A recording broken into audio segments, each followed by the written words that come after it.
Hello, എല്ലാവർക്കും സുഖമല്ലേ? ഞാൻ ഇന്ന് ഗുരുവായൂർ പോയ ഒരു വിശേഷം പറയാൻ വേണ്ടിയിട്ടാണ് ഈ വീഡിയോ ചെയ്യുന്നത്. നിങ്ങൾ എൻ്റെ ചാനലിൽ പോയി എൻ്റെ കഴിഞ്ഞ വീഡിയോ കണ്ടിരുന്നെങ്കിൽ ഞാൻ ഭഗവത്ഗീത വായിച്ചത് 2025 ഞാൻ ഭഗവത്ഗീത വായിച്ചതിൻ്റെ കുറച്ച് വിശേഷങ്ങൾ പറഞ്ഞിട്ടുണ്ട്. എന്തുകൊണ്ട് ഞാൻ ഭഗവത്ഗീത വായിച്ചു, അതിൻ്റെ ഒരു എക്സ്പീരിയൻസ്, നിങ്ങൾക്ക് എങ്ങനെ അത് കംപ്ലീറ്റ് ചെയ്യാൻ പറ്റും എന്നും വായിച്ചതെങ്ങനെ കംപ്ലീറ്റ് ചെയ്യാൻ പറ്റും, ഞാൻ ഫോളോ ചെയ്ത ചെറിയ ചെറിയ കാര്യങ്ങൾ ഞാൻ അതിൽ പറഞ്ഞിട്ടുണ്ട്. അപ്പോൾ ഈ 2026 ജാനുവരി ആയപ്പം ഞാൻ കംപ്ലീറ്റ് ഭഗവത്ഗീത വായിച്ച് തീർത്തു കേട്ടോ. അപ്പോൾ വായിച്ച് തീർത്ത് കഴിഞ്ഞപ്പോഴത്തേനും എനിക്കൊരാഗ്രഹം, ഒരു പുതിയ ഭഗവത്ഗീത വാങ്ങിച്ച് കൃഷ്ണൻ്റെ മുന്നിൽ സമർപ്പിക്കണമെന്ന്. അങ്ങനെ ഞാൻ ജാനുവരി 30 ഗുരുവായൂർ അമ്പലത്തിലെത്തി അവിടെ ഒരു ഭഗവത്ഗീത സമർപ്പിച്ചു കൃഷ്ണന്. ഞാൻ എൻ്റെ കഴിഞ്ഞ വീഡിയോയിൽ ഞാൻ പറയുന്നുണ്ട്, ഞാൻ ചിന്മയാനന്ദജി വ്യാഖ്യാനിച്ച ഭഗവത്ഗീതയാണ് ഫുള്ള് വാങ്ങിച്ചതെന്ന്. ഇത് തന്നെയാണ് എനിക്ക് ആ ബുക്ക് സ്റ്റോറിലും കിട്ടിയത് കേട്ടോ. അപ്പോൾ ഇതിൻ്റെ ഒരു പുതിയ പതിപ്പ് എനിക്ക് കിട്ടി. ഇതിൻ്റെ എന്താ പറയുക, സംഭവം എനിക്ക് തോന്നുന്നു ഇതിൻ്റെ ഒരു കവർ പേജ് ഡിഫറെൻ്റ് ആണ്, പക്ഷേ ഇതേ ബുക്ക് തന്നെയാണ് കിട്ടിയത്. അപ്പോൾ അത് വാങ്ങിച്ചു. പിന്നെ ഒരു ചെറിയ ഭഗവത്ഗീത ശ്ലോകം മാത്രമുള്ളത് ഞാൻ വാങ്ങിച്ചു. അത് സമർപ്പിക്കാനല്ല, എനിക്ക് അവിടെ ഇരുന്ന് ഒന്നും കൂടെ ഫുൾ ശ്ലോകങ്ങൾ മാത്രം വായിച്ച് തീർത്തിട്ട് സമർപ്പിക്കണം എന്നുണ്ടായിരുന്നു. അങ്ങനെ ഞാൻ ഒരു 4 മണിയൊക്കെ ആയപ്പോൾ ക്യൂവിലൊക്കെ നിന്നപ്പോഴൊക്കെ ഭഗവത്ഗീത ശ്ലോകങ്ങൾ ഇങ്ങനെ വായിക്കുന്നുണ്ടായിരുന്നു. 3 പ്രാവശ്യം എനിക്ക് ദർശനം കിട്ടി. അന്ന് വലിയ തിരക്കില്ലായിരുന്നു. 3 പ്രാവശ്യം ദർശനം കിട്ടി. കൃഷ്ണൻ നല്ല വെണ്ണ കയ്യിൽ പിടിച്ചുകൊണ്ടിരിക്കുന്ന ഒരു കൃഷ്ണൻ്റെ രൂപമായിരുന്നു അന്ന് വൈകിട്ട്. അങ്ങനെ കൃഷ്ണനെ കണ്ടു. അവിടെ ചുറ്റമ്പലത്തൊക്കെ ഇരുന്ന് ഞാൻ കുറേ നേരമൊക്കെ ഭഗവത്ഗീത ശ്ലോകങ്ങൾ വായിച്ചു. അങ്ങനെ ഒരു 2 പ്രാവശ്യം ക്യൂവിലൊക്കെ നിന്ന് വായിച്ചൊക്കെ കഴിഞ്ഞ് ഒരു 7:30 ആയപ്പോൾ ഞാൻ ഈ വലിയ ബുക്കും എടുത്തുകൊണ്ട് പിന്നെയും ഒന്നും കൂടെ ക്യൂവിൽ കയറി അകത്ത് കൃഷ്ണൻ്റെ നടയിലെത്തിയിട്ട് അവിടെ വയ്ക്കാമെന്നാണ് വിചാരിച്ചത്. അപ്പോൾ അവിടെ ഫ്രണ്ടിൽ നമുക്ക് വേണമെങ്കിൽ വയ്ക്കാം, പക്ഷെ അവിടെ നിന്ന് ഒരു ചേച്ചി പറഞ്ഞു സൈഡിൽ ഒരു മഞ്ഞ പട്ട് വെച്ചിട്ടുണ്ട്, അവിടെ കൊണ്ടുപോയി ഭഗവത്ഗീത സമർപ്പിക്കാൻ പറഞ്ഞു. അങ്ങനെ ആ സൈഡിലോട്ട്, നമ്മൾ മണ്ഡപത്തിൻ്റെ സൈഡിൽ തന്നെ ഒരു മഞ്ഞ പട്ടിൽ കുറേ പേര് പൈസയൊക്കെ ഇടുന്നുണ്ട്, അവിടെ ഞാൻ പ്രാർത്ഥിച്ചുകൊണ്ട് ഈ ഭഗവത്ഗീത സമർപ്പിച്ചു. അങ്ങനെ കൃഷ്ണന് വേണ്ടി ഒരു ഭഗവത്ഗീത സമർപ്പിച്ചു. അപ്പം നിങ്ങൾ ഗുരുവായൂർ എന്ത് സമർപ്പിക്കുമ്പോഴും അത് പിന്നെ ലേലത്തിൽ വിളിച്ചിട്ട് ആർക്കാണ് താല്പര്യമുള്ളത് അവരത് തിരിച്ച് വാങ്ങിക്കുക. അപ്പം എൻ്റെ മനസ്സിലുണ്ടായിരുന്ന ഉദ്ദേശം എന്ന് പറഞ്ഞാൽ, ഞാൻ വായിച്ച് തീർന്നു, ഇനി ആർക്കെങ്കിലും ഇത് വായിക്കാൻ ഒരു ഭാഗ്യം കിട്ടട്ടെ. അപ്പം കൃഷ്ണൻ്റെ മുമ്പിൽ വരുമ്പോൾ കൃഷ്ണഭക്തർ തന്നെ ആയിരിക്കുമല്ലോ അത് വാങ്ങിക്കുന്നതും വായിക്കുന്നതും ഒക്കെ. അപ്പം അങ്ങനെ ഒരാളുടെ കയ്യിൽ ഇത് കിട്ടട്ടെ എന്ന് ഞാൻ മനസ്സിൽ വിചാരിച്ചിട്ട് അവിടെ അങ്ങ് സമർപ്പിച്ചു കൃഷ്ണന്. അപ്പോൾ സമർപ്പിക്കുന്നതിന് മുമ്പ് ഞാൻ ചില കാര്യങ്ങൾ ചെയ്തു. അതായത് എൻ്റെ മദർ ഇൻ ലോ പറഞ്ഞു തന്നെയാണ്, ഞാൻ ഇങ്ങനെ സമർപ്പിക്കാൻ പോകുന്നു എന്ന് പറഞ്ഞപ്പം അമ്മ പറഞ്ഞു തന്നെയാണ്. അമ്മ പറഞ്ഞു സമർപ്പിക്കുന്നതിന് മുമ്പ്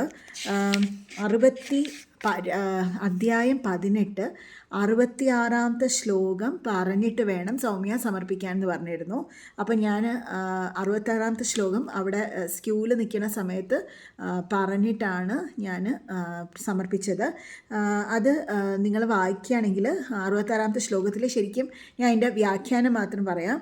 അതിൽ പറയുന്നത് എന്ന് പറഞ്ഞാൽ, ശാരീരികവും കൃഷ്ണൻ അർജുനനോട് പറയുകയാണ്, ശാരീരികവും മാനസികവും ബുദ്ധിപരവുമായ ധർമ്മങ്ങളെയെല്ലാം പരിത്യജിച്ച് പരമാത്മാവും ഏകനുമായ എന്നെ തന്നെ ശരണം പ്രാപിക്കൂ.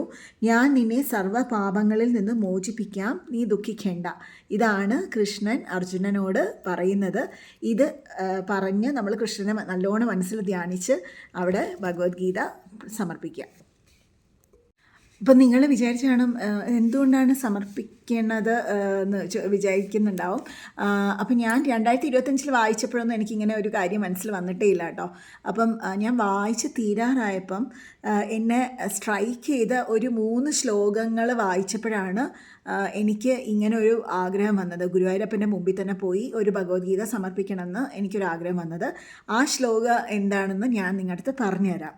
അപ്പം 18ാമത്തെ അധ്യായത്തിൽ അപ്പം ഓൾമോസ്റ്റ് തീരെയാണ്. 18ാമത്തെ അധ്യായം ആണല്ലോ അവസാനത്തെ.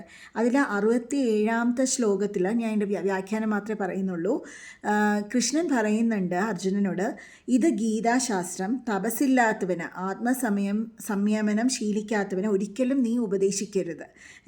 ഭക്തിയില്ലാത്തവനും പരസേവനം ചെയ്യാത്തവനും കേൾക്കാൻ താല്പര്യമില്ലാത്തവനും എന്നെ നിന്ദിക്കുന്നവനും ഉപദേശിക്കരുത്. ഓക്കെ, അതാണ് കൃഷ്ണൻ പറയുന്നത്. നിങ്ങൾ എന്നെ നിന്ദിക്കുന്നവർക്ക് ഉപദേശിച്ചു കൊടുക്കല്ല, താല്പര്യമില്ലാത്തവർക്ക് ഉപദേശിച്ച് കൊടുക്കല്ലെന്ന്. അപ്പം നമ്മൾ സമർപ്പിക്കുമ്പോൾ എന്തായാലും ഒരു കൃഷ്ണഭക്തനല്ലേ അവിടെ വന്ന് ഈ ബുക്ക് വാങ്ങിക്കുകയും എടുക്കുകയും ലേലത്തിൽ വായിക്കുകയോ അല്ലെങ്കിൽ അവിടെ പൂജാ റൂമിൽ വയ്ക്കുകയോ ഒക്കെ ചെയ്യുന്നത്. അപ്പം അതുകൊണ്ടാണ് എനിക്ക് അങ്ങനെ മനസ്സിൽ അങ്ങനെ ഒരു ആഗ്രഹം എനിക്ക് തോന്നിയത്. ഇതിൽ 2-3 ശ്ലോകങ്ങൾ നമുക്ക് ഭയങ്കരമായിട്ട് റിലേറ്റ് ചെയ്യാൻ പറ്റും. കൃഷ്ണൻ പിന്നെ പറയുന്ന ഒരു ശ്ലോകം എന്ന് പറഞ്ഞാൽ, പരമരഹസ്യമായ ഈ ശാസ്ത്രം ആരാണോ എന്നിൽ പരമമായ ഭക്തനിഷ്ഠയോടെ എൻ്റെ ഭക്തന്മാരിൽ വ്യാഖ്യാനിച്ചു കൊടുക്കുന്നത് അവൻ തീർച്ചയായും എന്നെ തന്നെ പ്രാപിക്കും. ഓക്കെ, ഇപ്പം നിങ്ങളിപ്പം ഒരു ശ്ലോകം നിങ്ങൾക്ക് മനസ്സിലായെങ്കിൽ ആ ഒരു ശ്ലോകം വേറൊരാൾക്ക് പറഞ്ഞു കൊടുത്താലും നിങ്ങൾ കൃഷ്ണനെ പ്രാപിക്കും. ഓക്കെ, അത്രയും എല്ലാ ശ്ലോകങ്ങളിലും അത്രയും ഒരു പവറും അത്രയും ഒരു ഡെപ്തും ഒക്കെ ഉള്ളതാണ്. അപ്പോൾ നിങ്ങൾക്കിപ്പോൾ ഒരു ശ്ലോകം മനസ്സിലായി നിങ്ങളുടെ ഒരു കൊച്ചു മക്കൾക്കോ അല്ലെങ്കിൽ ആർക്കെങ്കിലും ഒരു ഫ്രണ്ടിനോ അങ്ങാനും പറഞ്ഞു കൊടുക്കണം എന്നുണ്ടെങ്കിൽ അതും കൃഷ്ണനെ പ്രാപിക്കാൻ ഹെൽപ്പ് ചെയ്യും. നമ്മൾ കൃഷ്ണനോട് അടുക്കുന്നത് പോലെ ആയിരിക്കും. ഓക്കെ, അപ്പം നിങ്ങൾ ഈ പഠിച്ച കാര്യം താല്പര്യമുള്ള ഒരാൾക്ക് പറഞ്ഞു കൊടുക്കുക. കൃഷ്ണഭക്തയായ താല്പര്യമുള്ള ആർക്കെങ്കിലും പറഞ്ഞു കൊടുക്കുക. പിന്നെ കൃഷ്ണൻ പറയുന്നത്, അപ്പോൾ നിങ്ങൾ വായിക്കാൻ വേണ്ടി ഞാൻ മോട്ടിവേറ്റ് ചെയ്യാൻ വേണ്ടി പറയുന്നതാണ്. 69ാമത്തെ ശ്ലോകമാണ്. ഞാൻ ശ്ലോകം അങ്ങനെ പറയില്ല, കാര്യം എൻ്റെ സാൻസ്ക്രിറ്റ് അത്ര നല്ലതാണെന്ന് എനിക്ക് തോന്നുന്നില്ല. അതുകൊണ്ടാണ് ഞാൻ ശ്ലോകം പറയാത്തത്. ഞാൻ എൻ്റെ വ്യാഖ്യാനം പറയാം. മാത്രമല്ല, അവനേക്കാൾ എനിക്ക് അത്യന്തം പ്രിയം ചെയ്യുന്നവനായിട്ട് മനുഷ്യർക്കിടയിൽ ആരും തന്നെ ഇല്ല. എനിക്ക് അവനേക്കാൾ പ്രിയപ്പെട്ട മറ്റൊരാൾ ഭൂമിയിൽ ഉണ്ടാവാനും പോകുന്നില്ല. അതായത് ഭഗവത്ഗീത വായിച്ച് അത് മറ്റുള്ളവർക്ക് പറഞ്ഞു കൊടുക്കുക, അതിൻ്റെ മഹിമ പറഞ്ഞു കൊടുക്കുന്ന ആൾ കൃഷ്ണന് അത്രയും പ്രിയപ്പെട്ടവരാണ് എന്നാണ് കൃഷ്ണൻ ഈ 3 ശ്ലോകത്തിൽ പറയുന്നത്. ഈ 3 ശ്ലോകമാണ് എനിക്ക് കൃഷ്ണൻ്റെ മുമ്പിൽ തന്നെ പോയി ഇത് അർപ്പിക്കാനും കൃഷ്ണൻ ചൂസ് ചെയ്യുന്ന ആരാണോ അവർക്ക് ഈ ഭഗവത്ഗീത പോകാനും പറ്റുമല്ലോ.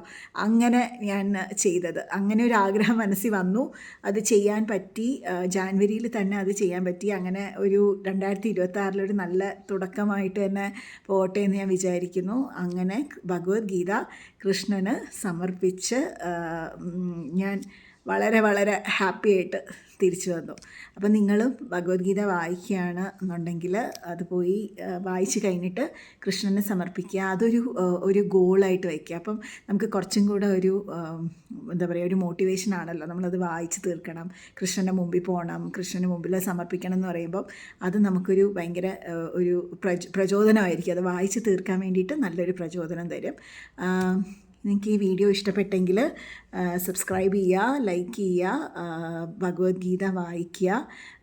നമ്മൾ ഈ മനുഷ്യനായിട്ട് ജനിക്കുമ്പോൾ നമുക്ക് കുറേ അധികം പഠിക്കാനും ജ്ഞാനം കിട്ടാനും ഒക്കെ ഉള്ള ഒരു ഇതാണ് മനുഷ്യജന്മം. അതിൽ ഏറ്റവും നമ്മൾ പഠിക്കേണ്ടത്, നമ്മൾ ഇന്ത്യയിൽ നമ്മൾ ഹിന്ദുവായിട്ട് ജനിച്ചിട്ടുണ്ടെങ്കിൽ നമ്മൾ എന്തായാലും ഭഗവത്ഗീത, ഹിന്ദുവായിട്ട് ജനിക്കണം എന്നല്ല ഞാൻ പറഞ്ഞത്, അങ്ങനെ ജനിച്ചിട്ടുണ്ടെങ്കിൽ എന്തായാലും ഭഗവത്ഗീത ഒരിക്കലെങ്കിലും വായിക്കുക. അത് നിങ്ങളെ വളരെ വളരെ ജീവിതത്തിൽ ഹെൽപ്പ് ചെയ്യും. ഓക്കെ, അപ്പോൾ താങ്ക് യു, ബൈ.